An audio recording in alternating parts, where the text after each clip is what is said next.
Ano ang sanaysay? Ang sanaysay ay isang sulatin na naglalaman ng kaisipan, opinyon, karanasan, o paliwanag ng may akda tungkol sa isang tiyak na paksa. Layunin nitong magtalakay, magpaliwanag, o manghikayat gamit ang malinaw at maayos na pagpapahayag. May dalawang uri ang sanaysay. Una, ang formal na sanaysay. Gumagamit ng formal at seryosong wika. Ito ay nakabatay sa katotohanan, datos, at lohika. Pangalawa, di formal na sanaysay. Mas malaya, personal, at may damdamin ang tono. Maaaring may halong kwento, humor, o sariling karanasan. Alamin ang tatlong bahagi ng sanaysay. Una, panimula. Dito ipinapakilala ang paksa. Dapat makahikayat ng interes ng mambabasa. Pangalawa, katawan. Nilalaman ang mahalagang idea, paliwanag, halimbawa o argumento. Dito makikita ang lohikal na pagkakasunod-sunod ng kaisipan. Pangatlo, wakas. Buod o pagtatapos ng kabuuang talakayan, maaaring mag-iwan ng aral, hamon o panghuling punto. Ano ang talumpati? Ang talumpati ay isang sining ng pagsasalita sa harap ng madla upang magpahayag ng impormasyon, manghikayat, magpaliwanag, o magbigay inspirasyon tungkol sa isang paksa. May tatlong bahagi ang talumpati. Una, panimula. Dito kinukuha ang atensyon ng tagapakinig. Ipinapakilala ang paksa. Pangalawa, katawan. Pinakamahabang bahagi. Dito inilalagay ang mga paliwanag, datos, halimbawa, at pangunahing punto. Pangatlo, wakas. Pagbubuod ng mahalagang idea, karaniwang nagiiwan ng hamon, inspirasyon o mensahe. Atin namang talakayin ang uri ng talumpati. Mayroong tatlong uri ng talumpati ayon sa panahon ng paghahanda. Una, impormatibong talumpati. Nagbibigay ng kaalaman tungkol sa isang paksa. Pangalawa, nanghihikayat na talumpati. Layunin nitong kumbinsihin ang madla. Pangatlo, nang aaliw na talumpati. Nilikha upang magpasaya o magpatawa. Ngayon, atin namang alamin ang apat na uri ng talumpati ayon sa paraan ng pagbigkas. Una, handa na talumpati. May sapat na oras sa pagsulat at pag-eensayo. Pangalawa, biglaan na talumpati. Walang paghahanda, agad na sinasagot o sinasabi. Pangatlo, memorize na talumpati. Kabuuang minememorya ang talumpati. Pang-apat, isinaulo ngunit may tala. May outline o balagkas lang, hindi buong nakasulat ang talumpati. Ano ang maikling kwento batay sa estilo ng pagsisimula, pagpapadaloy, at pagwawakas?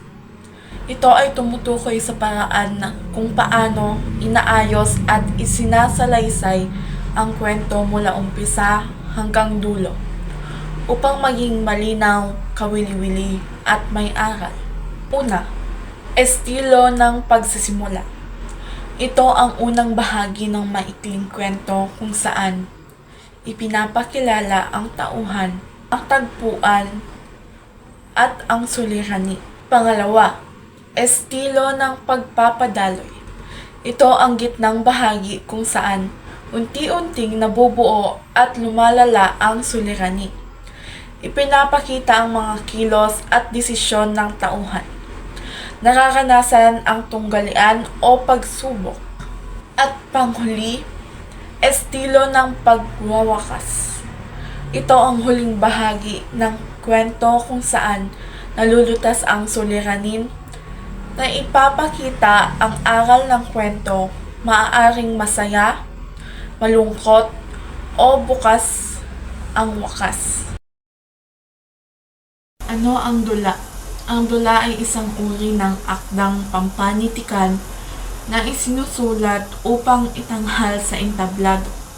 Binubuo ito ng mga yugto at tagpo kung saan naipapakita ang kwento sa pamamagitan ng diagulo, kilos, at aksyon ng mga tauhan. Ating alamin ang mga elemento ng dula.